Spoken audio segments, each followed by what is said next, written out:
धरती पर राजनीति के 4 सूत्र श्री मनु जी महाराज ने दिए। मनु जी ने क्या किया उसका वर्णन है साम दाम दंड और भेद।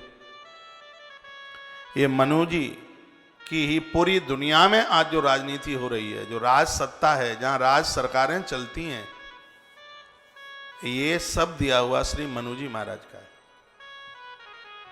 आज जितनी भी ये सरकारें हैं, जहां राजनीति में जो भी कोई चर्चा की जाती है, वो सब मनु जी महाराज के द्वारा बनाई गई राजनीति के जो अंग हैं, लोगों ने उसको स्वीकार किया है। बढ़िया राष्ट्र चलाने के लिए साम, गलती कोई करता है समझाओ, दाम, जरूरत पड़े तो खर्चा करो, दंड, गलती करने पर उसको दंडित करो, और फिर है भेद, दूसरे को जीतने के लिए उसकी तरफ से किसी को तोड़ करके अपने में मिला लो। विभीषण राम जी के यहाँ आए, यही तो रावण को परास्त करने का एक तरीका था। ये हनुमान भेजे ही इसलिए थे। हनुमान जी क्या बन करके गए थे मालूम है? हनुमान क्या बन के गए? सीता जी की खोज करने के लिए गए? नहीं, हनुमान राजदूत बन करके गए, और पड़ोसी देश को जीतने के लिए एक राजदूत की व्यवस्था है, वो इस धरती पर सबसे पहले किसी ने की है, तो वो श्री मनु जी महाराज ने की।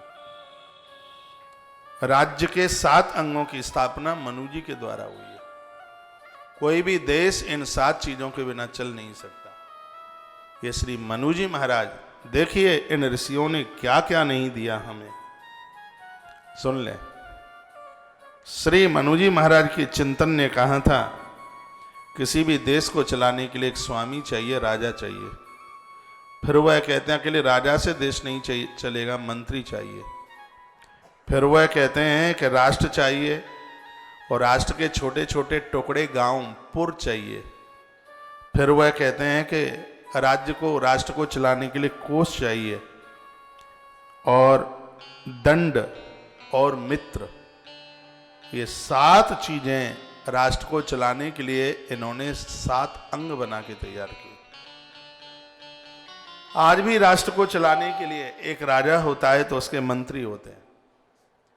पुर का मतलब है प्रदेश, राष्ट्र का मतलब है केंद्र, कोष खजाना, दंड नीति, और राजा के मित्रों का होना।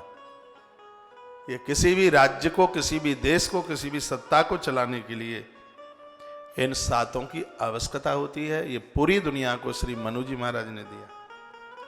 पड़ोसी देशों से संबंध रखने के लिए राजदूत की व्यवस्था, ये भी श्री मनु जी महाराज की ही देन थी, जो कि ब्रह्मा जी के ही पुत्र हैं। ये राजदूत के लिए मनु ने कुछ नियम बनाए थे। यह कहा था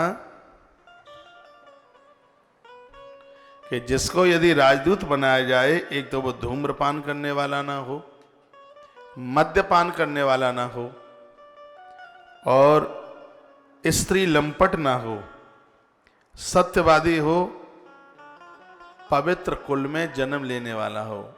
ये सब गुणवत्ता बजरंगबली हनुमंत लाल जी में दिखाई देती है। हनुमान जी सत्यनिष्ठ ना होते तो हनुमान इतना बड़ा काम करके नहीं आ सकते थे। सुरसा परास्त कर देती उन्हें। सोने का पहाड़ ही रास्ते में मिल गया था, तो सोचा, तो ये परीक्षा ली गई थी कि सोने की लंका में कहीं राजदूत भटक ना जाए। हनुमान तो अपनी सभी परीक्षा